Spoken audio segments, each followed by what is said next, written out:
Welcome to the Third Generation Wrestling Podcast with your hosts, Eric and Rob.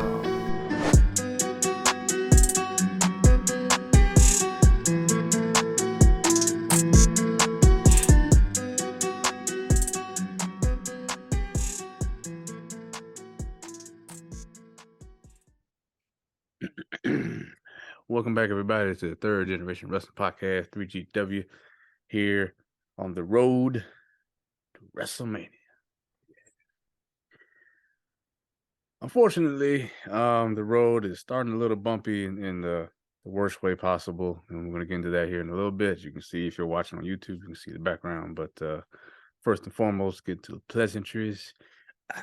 The real Big E and Rob, the Ambassador. How's it going, man? Did you by chance catch Raw? Or keeping up with, Dynamite and everything? I did catch Raw. I have not watched Dynamite yet, but I watched Raw yesterday while I was working from home. I usually record it. Rarely do I watch it live, although next week's I am going to watch live the 30th anniversary because I have a feeling that's going to be a big show and some significant things are going to happen.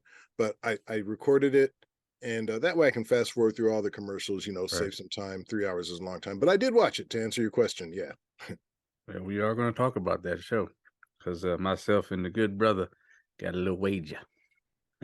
Yeah, I saw that in the chat. Yeah. Unfortunately, had to start off with some bad news, as I said, that and more has come out. The unfortunate passing of Jay Briscoe, aka, I don't know how to pronounce his first name, Jamin Pugh. To me, it looked like it was Jamin.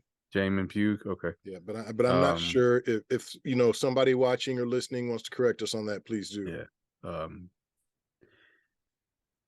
It came out that he was driving with his kids and the car in the opposite lane, oncoming traffic, got in their lane and hit them head on.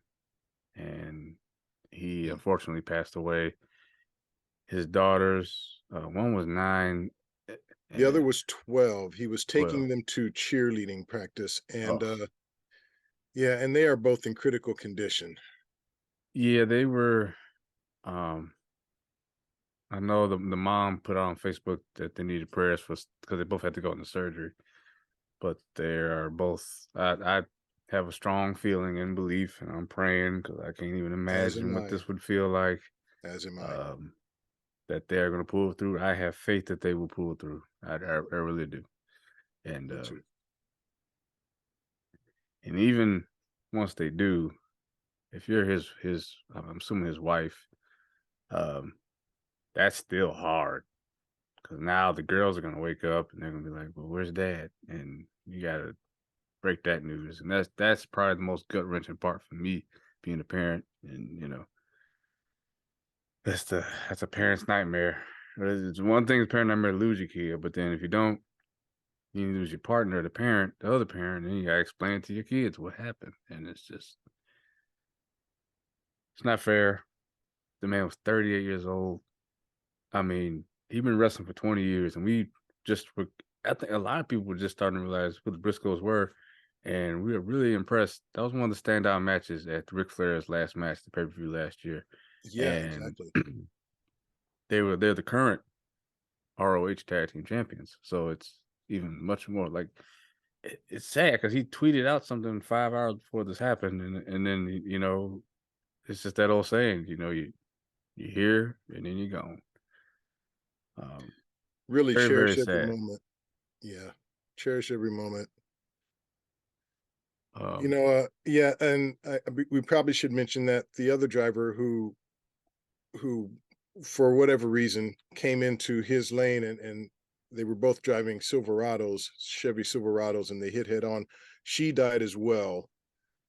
We don't know whether or not drinking was involved, so we're not going to speculate, but that has not been determined. But they did say that Jamin Pugh, aka Jay Briscoe, was not wearing a seatbelt. His daughters were, but I mean, that's neither here nor there. When you crash, a crash like that could go either way, whether you're wearing your seatbelt or not. I'm not encouraging anyone not to wear a seatbelt, but I don't want people looking at it saying, "Oh, well, he wasn't wearing a seatbelt." Duh, that's why it happened. Not necessarily. Not necessarily, no. And the saddest part, the sad part about that too, yeah, is the person died, the driver died, 27 years old. Jay is only 38. I mean, that's nothing.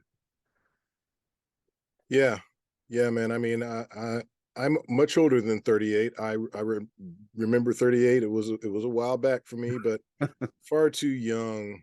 Yeah. Far too young. It's really a terrible tragedy, and you just really feel for the girls. And as you said, you just pray for them to get well. And as you said, we're just going to claim that and believe in that. Yep. And shout out to WWE for doing the right thing. It does not matter what brand, and they recognized that the Briscoes were getting traction, and they really were. And putting up the graphic for Jay, Triple H tweeting out about him. I've seen so many posts and people with pictures with him and just all this stuff, and people talking about how nice of a guy he was. Mhm. And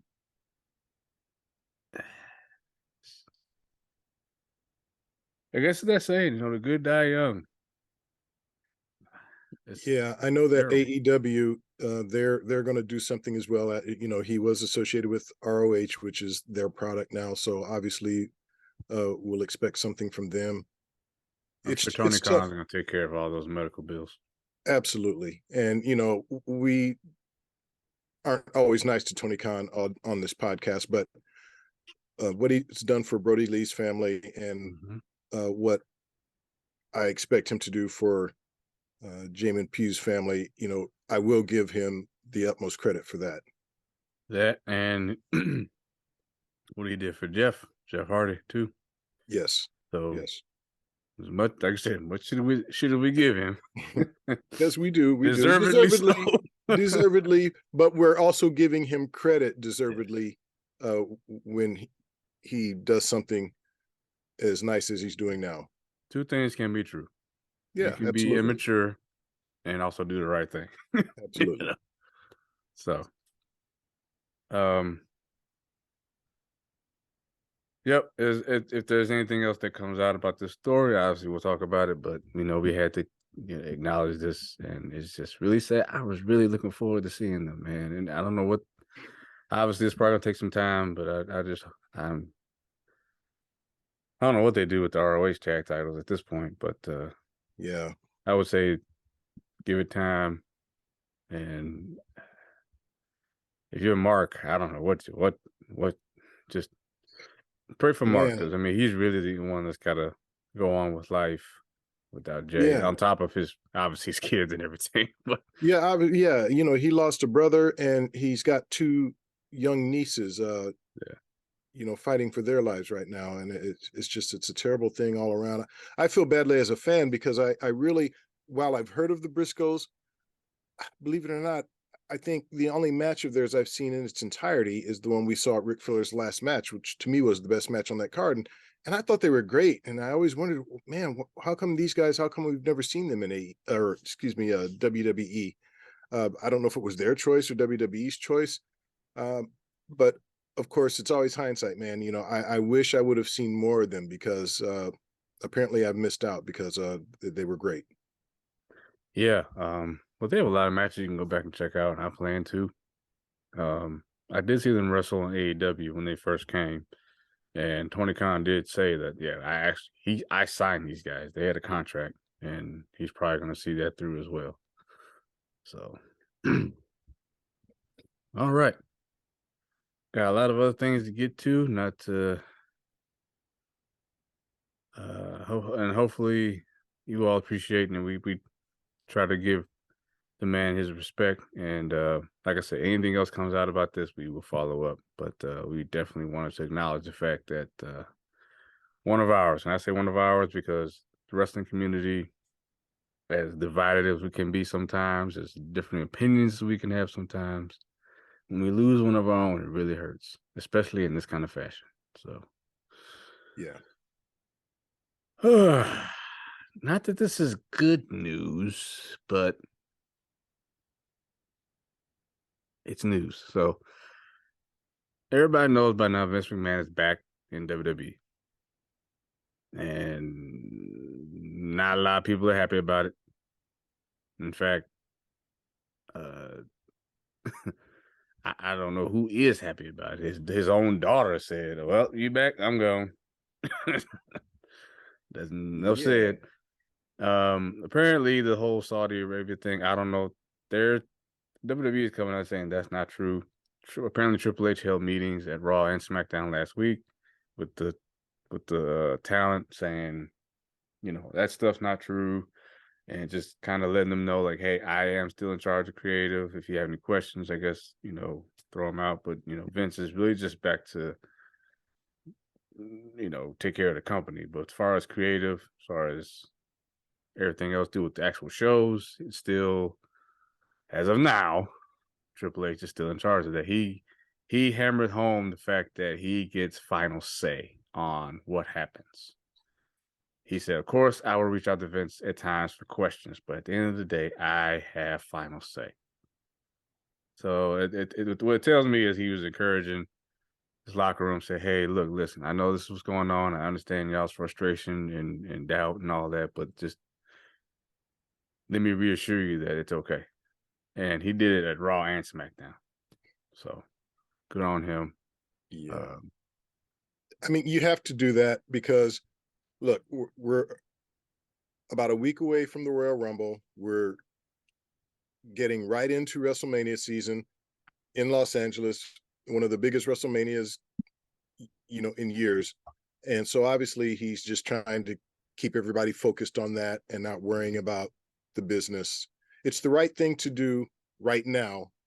But boy, I'm just telling you, just as a fan, I'm worried about the future of WWE with Vince back in the saddle. So what is happening, though, apparently, because he is the majority shareholder, even if he retired from his CEO title, he's still a majority shareholder. What he's doing, the terminology is lost on me, but I was listening and I've been trying to research this whole thing. So what he is doing is essentially deboing his way and saying, I have total control of the company again, and I can sell to whomever, whenever I want, and I am taking the company private. So that means essentially no more. I mean, he can do whatever he wants. The company can do whatever they want. They don't have to report their earnings. They don't have to report what money comes in, what money goes out, all these kind of things. And they damn sure don't have to worry about, be as worried about scandals and things of that nature. To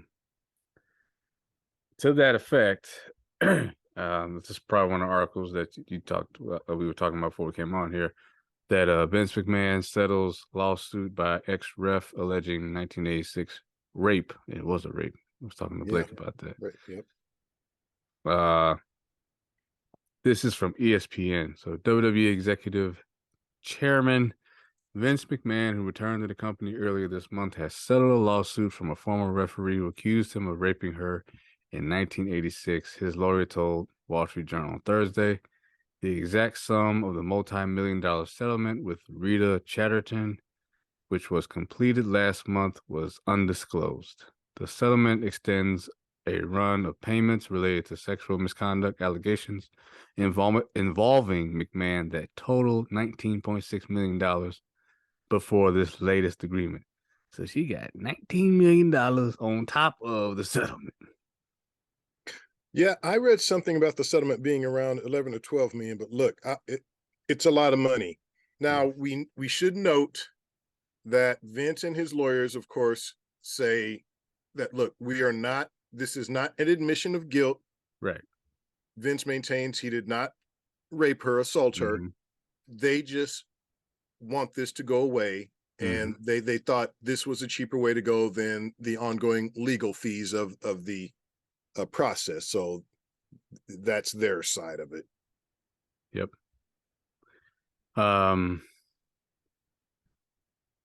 Yeah, it's pretty much what the next paragraph talked about. Vince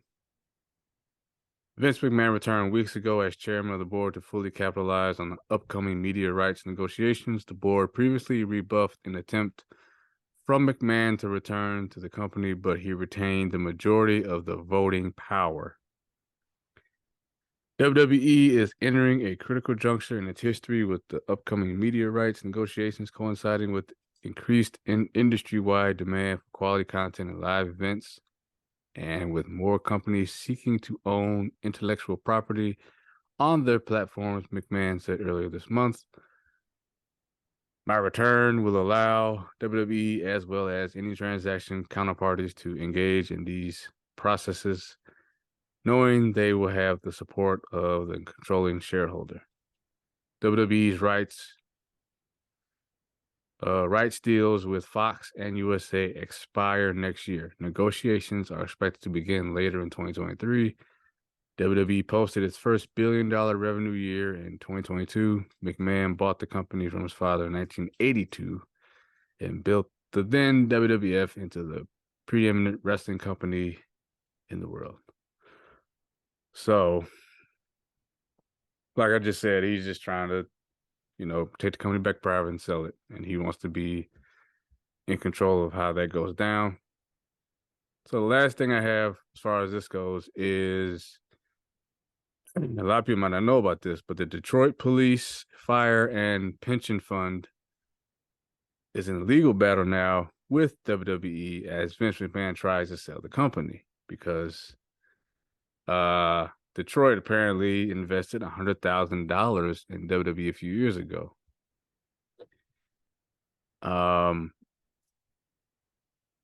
This is from, I guess it's the Detroit News. The city of Detroit often hosts WWE, which gets big ratings as the company is a big money business. Though it's a public company now, McMahon is majority owner and board chair, stepped down last year, yada, yada, yada. The media rights cycle. So essentially, the police and fire retirement system invested $100,000 in WWE a few years ago, and now it's preparing for its own battle royale with WWE and McMahon. It's just they're just trying to protect their investments. The lawsuit contends that neither Delaware law nor WWE's charter permits the kind of transfer of power systems says occurred, and the system wants a declaration of consent is void. I don't know what all that means. I don't either, but I'm assuming whenever you're making a big move like this, there's always going to be lawsuits, people trying to pose what you're doing. But at the end of the day, it's his company. And if he wants to sell it, he will. So this might delay the process, but eventually WWE is going to be sold if Vince wants it sold. Pretty much. And SmackDown is in Detroit this week. So yeah. At the Little Caesars Arena. So there you go. All right. Now that we got the news out the way, let's talk about somebody. Well, let's talk about a lot of somebody's actually. Let's talk about Royal Rumble coming up. Now, we're not going to do any predictions. We do a whole show for that. But well, we better get it in. Well, that's what next. It's a week from Saturday, yeah. So right, we got time. Right. So this past week, obviously, they kind of been hinting at it. It's not really a surprise anymore. Obviously, with the announcement of Cody Rhodes, he's returning at the Rumble, and between him and somebody else we'll talk about, and that's actually a few other somebody's talk about speculation that they're going to be in the Rumble, but he is announced. It's official. How did you feel? I know we talked about it. Do you feel like this was the best way to go, advertising him, saying, yeah, Cody's going to be in the Rumble, he's going to be there? Or do you think that don't do the video packages, don't give us any updates on him, just show up and get the pop? Which I mean, I know you prefer the surprise and everything, but from a business standpoint, I guess you kind of have to give something. I don't know. I fall in the latter camp. I think they should have just not given us anything. Look, we know Cody is with WWE. We know sooner or later he's coming back. Right. So I would have preferred they just not do any video packages. They not tell us that he's coming back. I would have rather just found out the night of the Rumble, because Cody, even though he's over right now, he doesn't make or break the Rumble, right? If you don't advertise Cody, people aren't going to say, "Oh wow, well I'm not going to watch the Rumble. I'm not going to go to the Rumble." No, everybody's still going to be there, because we all know that there are surprise entrances, and I think most of us, even if we hadn't have seen these vignettes, we all might have assumed that Cody could be one of those surprise entrants. So, yeah, to me, they just took away from it a little bit by giving us a heads up that he was definitely going to be there. Yeah. I guess I'm on the fence. I'm 50-50. I guess I could take it either way.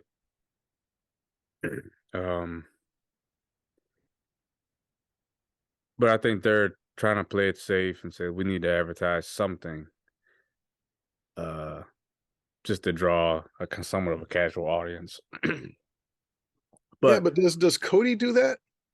A casual audience? I mean, he just got I back think to so, WWE. because he was at WrestleMania.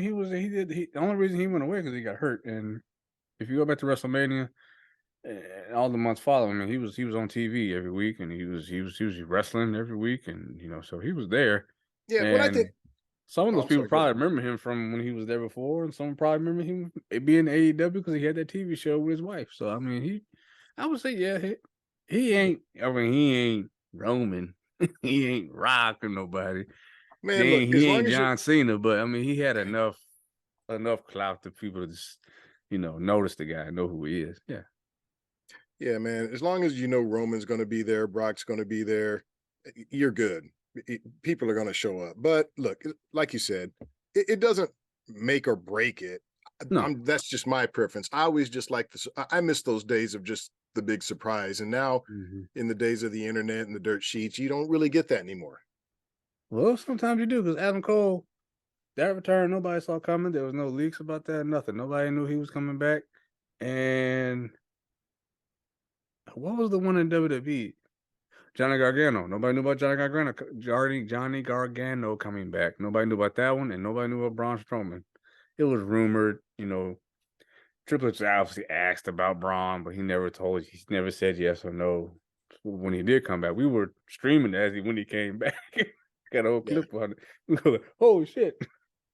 Yeah, those are valid points. Every once in a while we do see it. It just doesn't it's happen not as nearly often as it used to be. No. Yeah, but you're right. It has happened recently. So, and we're going to see some at the Rumble. I'm just curious. I just wonder if it's going to be anybody, like like when Edge returned a couple of years back. Man, that was awesome. huge. Yeah. So, are we going to have moments like that, or are we just going to see I don't know. I'm not going to throw any names. Man, they better not. All I ask is please don't do what you did last year in the Women's Rumble, okay? Please. Oh man, yeah. Please. Yeah, like I'm not gonna pop if I see Santino Marella come out. All right, I'm not popping for that. Give us something. Hurricane, no. Yeah. I mean, come on, give us something big. Yeah.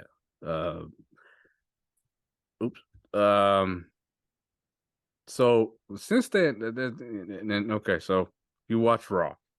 Yes. They announced Cody, and then the Usos cut their promo about all generations coming next week. It is the 30th anniversary of Raw. Technically, it's not. It was 2 weeks ago, but the actual anniversary. But they have it today, next Monday, celebrating 30 years. Is there and there was some electricity in the advertising. So is there a chance, this is a multi, that we see the People's Champ, the great one, the most electrifying man in all of entertainment, The Rock, does he show up? Even if it's satellite, does he show up on Raw? You know what? I do think there is a chance. Now, they did tell us, I do know for sure that Rikishi is going to be back. Rikishi and Samu, who were the Islanders back in the day. So that could be what they meant. But look, They said all, not some, not most, all. yeah. So you would think that that would have to include the Great One. We've all speculated about this main event at 38 this year in Los Angeles. Would The Rock be available to do that match? We all agree, with the exception of our dearly departed Book, we all agree that that would be huge. And if he shows up this coming Monday, I'm already assuming that's the match we're going to get. Now, us fans being fans, I think we should maybe pump the brakes just a little bit. It's okay to want this. I do want to see it. But we got to be real. We got to understand that man's schedule, how busy he is. And I don't think we should be upset if he's not there. Like, disappointed is okay. But I'm talking about upset to the point that they're lashing out and tweeting at WWE, oh, you guys promised this and that. First of all, they didn't promise a damn thing. Exactly, no. So I wouldn't be mad at all, really, because then my assumption is that, yeah, my assumption would be that we get Roman and Cody. I'm okay with either one of those matches. And I think I said this on a previous podcast. I mean, just from a wrestling standpoint, I think it's better if it were Cody and Roman.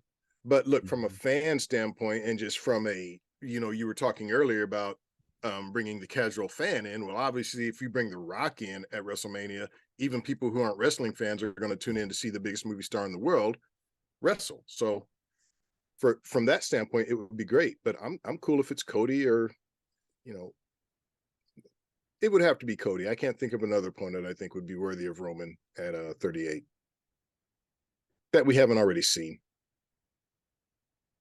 So, do you think they advertise Cody because Rock could possibly be a potential surprise in the Rumble too? Say, because so you announce Cody, and I think by announcing Cody, you can kind of rule him out as number 30. I could see him coming in as number 1. To be honest, he wants to come back with a bang, run the gauntlet, say, I ran through all of y'all, and I'm going at Roman. Or Rock comes out at 30,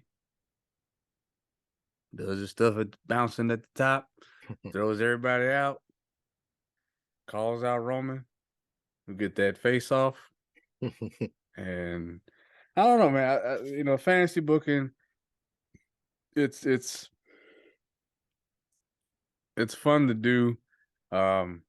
And it would really be awesome. Even if Rock's not in the Rumble, if he just showed up on Raw, and if he shows up at either place though, you have to do the match. You can't just tease him coming back and then not deliver the match. So I guess we have to wait and see what happens on Monday.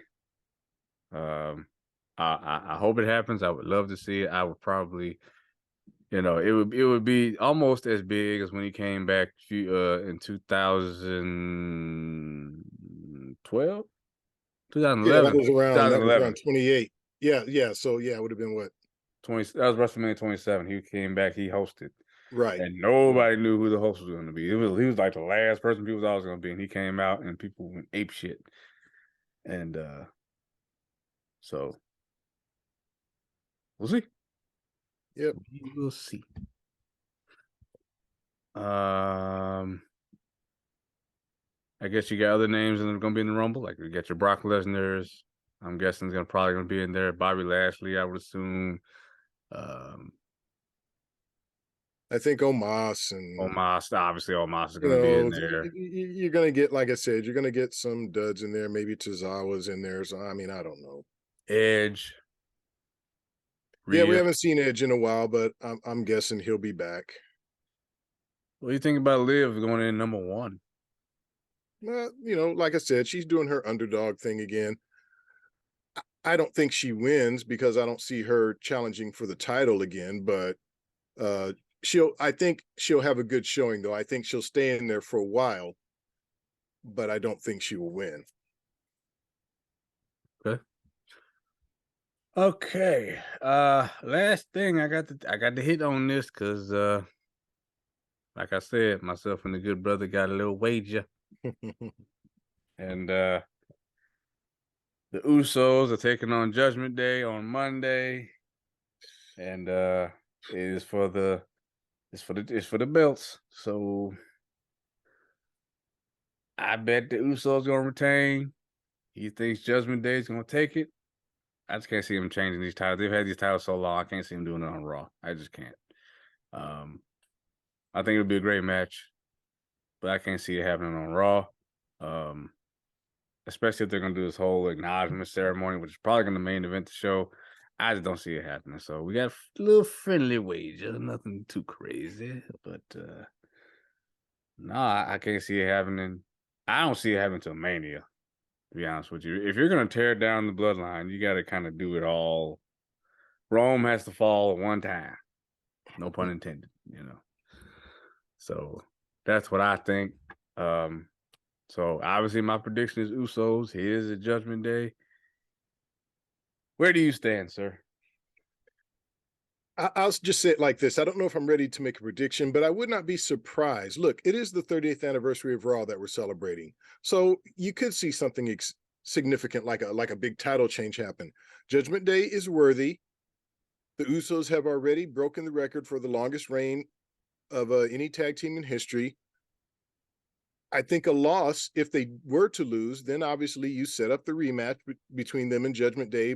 I don't know if you hold that off until Mania or if that happens at Elimination Chamber, whatever the next pay-per-view is before Mania.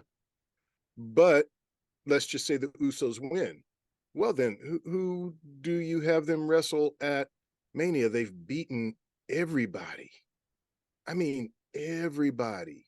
So to me, it they adds more rattled them intrigue. off on Monday. Yeah. Locked down. Yep. Locked down. Yeah. Yeah. So That was a great promo. Oh man, those dudes deliver all the time, man. I love what they're doing in the ring, out of the ring. And look, Judgment Day I think they do deserve some legitimacy by having some gold. All right. And I think if they were to win, we could all buy that as fans. And like I said, then you set up the rematch because really at this point, you have no one else for the Usos to beat. So maybe you need to do this reset, let Judgment Day be champs for a while, and let the Usos chase. Well, I guess my other reason why I don't think that the Usos will win is because I'm pretty sure they're going to do Ray versus Dominic at Mania. And where would that leave the tag titles? So you're not going to have the Usos lose and then the tag titles will be in limbo before Mania. So I can't see that. That's the other reason I can't see it happening. But the bet's made. That's a good point. But I mean, you could do Finn and Damian, couldn't you? It wouldn't have to be Dominic and Damian. I guess, but I mean, yeah, I guess. Well, look, that's part of the intrigue, right? Because I mean, you do raise a good point, but like I said, you could just throw Finn in there because what are you going to do with Finn? If it's Dominic, I guess you could put Finn in a singles match with somebody, it'd be cool. But yeah, then I guess y'all all made it clear that y'all don't want Rhea in there. Well, no, man, and fighting for the tag team titles, nah, man, no. I mean, look. Eventually, I would not be surprised if we saw something like that. If Vince are running things, I think we would see it. I don't know if Triple H goes that route. I don't know. Why would you have them face off then? There's so many things that she's doing that China did. It's almost mirroring what China did. China started off as the enforcer. She was Triple H's enforcer. She would interfere with his matches. She was known for the low blow. She was known for that. And then she slowly started wrestling in tag teams. The retrospective we're going to do, she's wrestling on there with Road Dogg. I mean, and I was just like, wow. I mean, she's in there with the guys like it's nothing. Yeah, I mean, we've seen her body slam Gallows. I just think they're doing it just to make her look like the big badass that she is. And what I'm hoping is that leads to her competing in the women's singles, for the women's singles title again. I mean, that's where she really belongs. Oh, Um, 1000%. I have said that the only person I believe that could dethrone Bianca is Rhea, and I would 1000% buy it, and I would not be upset. But and Bianca is going to need a challenger for her title. And look, we've seen Becky. Well, look, Charlotte's back. So, but Charlotte's already a champion on SmackDown. So then what? Are we doing another unification? How's that working? no, I think Charlotte's gonna have her own thing. But I noticed you just neglected a certain name because I know you don't like this shit that's going on Raw. Okay, Uncle but Howdy. man, look, I don't like any of it. I was waiting for us to get there. I'm bored with it. I'm just over this stuff with Bray.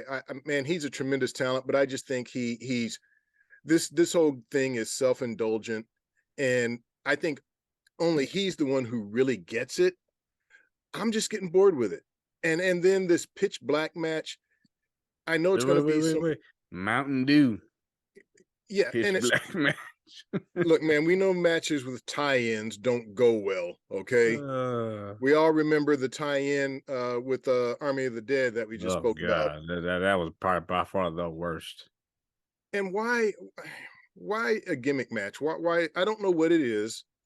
Maybe it'll be cool, but I have my doubts. And I'm telling you, to me, this match has to deliver. Or I'm just telling you, I am out on Bray Wyatt. I'm not saying I don't like him. I'm just saying I'm bored, and I just wish he would just go back to being the old Bray Wyatt, bring back He Rowan, might. reunite with Strowman, because you don't really have a lot for Strowman to do. I mean, they've been doing good with him, but get that faction back together. This whole thing, I don't, I hate it. I hate it, man. I'm bored and I hate it. He's been back since when? He came back when? September. Okay, September. And we haven't seen him wrestle one match. Nope. All we get are these creepy vignettes, and then we got Alexa walking around like she's hypnotized. We got random people wearing Uncle Howdy mask on Raw out in the audience. It's dumb. It's just stupid to me. Here's my thing. I'm letting it play out, and I'm hoping For how long though? No.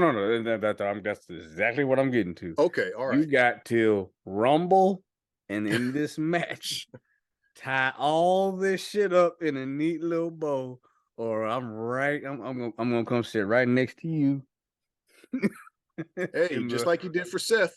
We finally got you over to Seth. I just, okay, I get the slow burn, but goddamn, I mean, September, it's January. It's a whole nother year.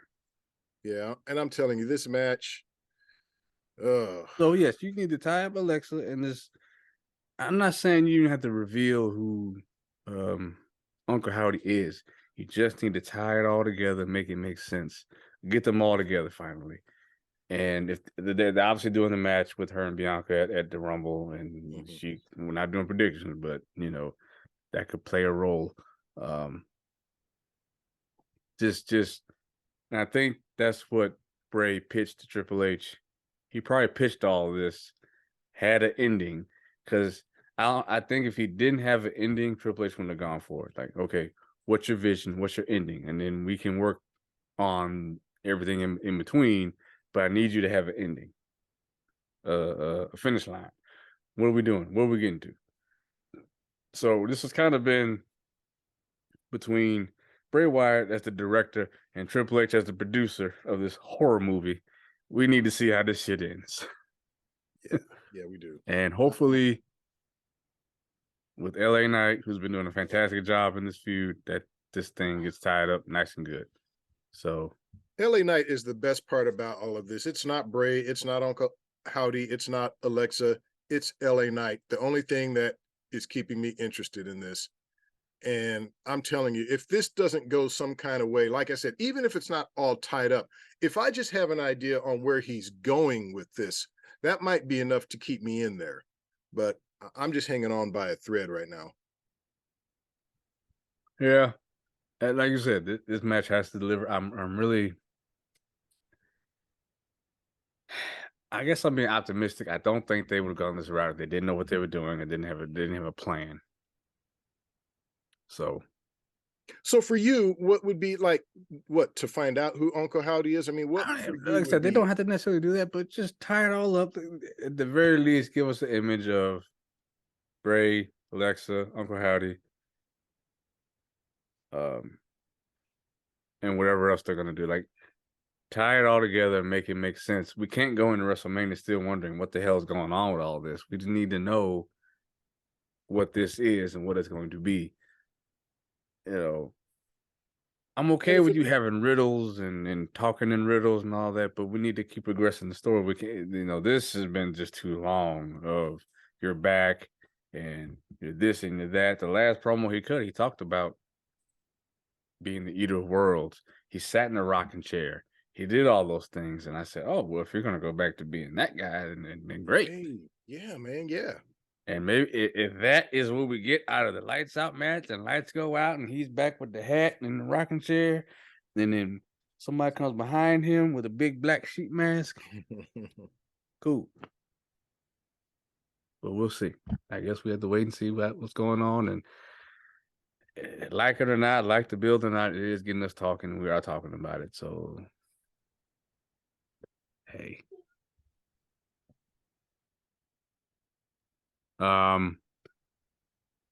Yeah, I know we've had to postpone the fully loaded retrospective a couple times. I just felt like with all the stuff going on, especially with the passing of Jay, we had to talk about all the stuff, the news and him and give him a proper send off. It just only seemed right.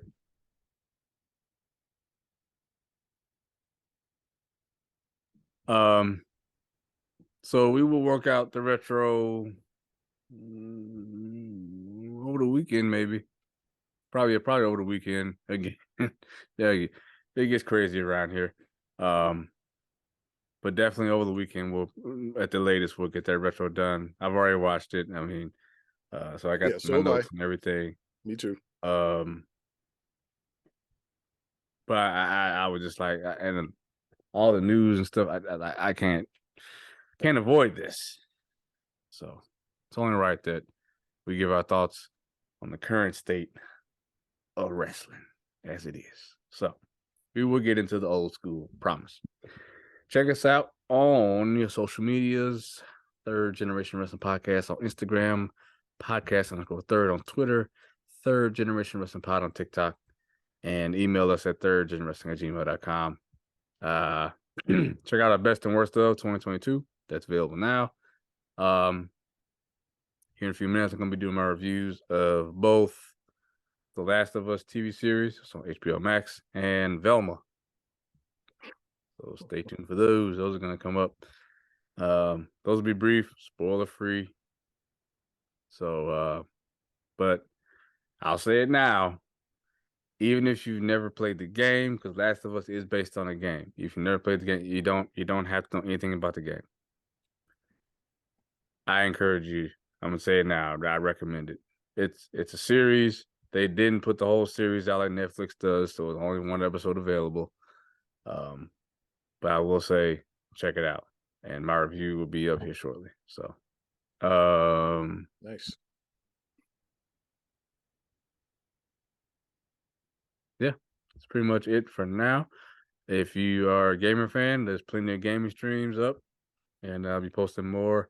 I'm going live more of God of War until I finish it, and then as of right now, Gotham Knights will be next, and I think that's pretty much it as of right now. Yep. Ambassador, you got anything? No, just my usual outro. That's it. Take it away, sir. All right. Well, listeners, we love y'all. We appreciate y'all. I'm going to keep saying it. We're trying to do bigger things this year. We need your help with that. So tell your friends, hit us up on all the platforms that Big E talked about. Put some comments in the YouTube section. Give us some yeah. You know what? I got to get back to doing this. I'm send some shout outs. Shout out to Black Blade. Oh, Uh, comment on all the videos. You know, he's been very interactive on YouTube. So we appreciate you, Black Blade. New subscriber, Beanie Babies music and pictures collages. Thank you for subscribing. AUT 2004. Thank you. And then we got Game Changer, who's been commenting on the gaming streams. Really appreciate it. Zach Milne talks movies. He commented on the Megan movie review. Appreciate it. So we definitely appreciate you all commenting. And Black Blade, I love that name. Yeah, y'all come up with some clever names. Y'all way smarter than me. Way more clever. So we appreciate you all, really do. Thanks again, and we will speak to you all again very soon. Check out the gaming streams, comment, and help me beat God of War. Take care, everybody. Peace. Peace.